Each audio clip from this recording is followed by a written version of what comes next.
Ghatkopar KP sports Dinesh Pawde यांच्या वतीने तुळशीचे रोप व फराळ वाटप।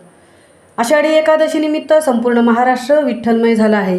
त्याच पार्श्वभूमीवर घाटकोपर केपी स्पोर्ट्स दिनेश पावडे यांच्या वतीने 1500 फराळाचे वाटप आषाढी एकादशी साजरी करण्यासाठी एका धार्मिक कार्यक्रमाचे आयोजन केले होते, जो महाराष्ट्रामधील एक महत्त्वाचा दिवस आहे।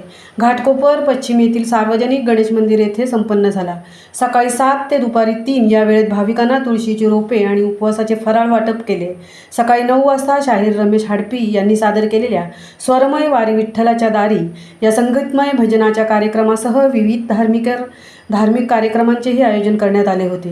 महाराष्ट्रातील पूज्य दैवत असलेल्या विठ्ठलाचे महत्त्व साजरे करणे आणि धार्मिक सलोखा वाढवणे हा या कार्यक्रमाचा उद्देश होता। महामुंबईसह सीताराम कळंबे, घाटकोपर, मुंबई।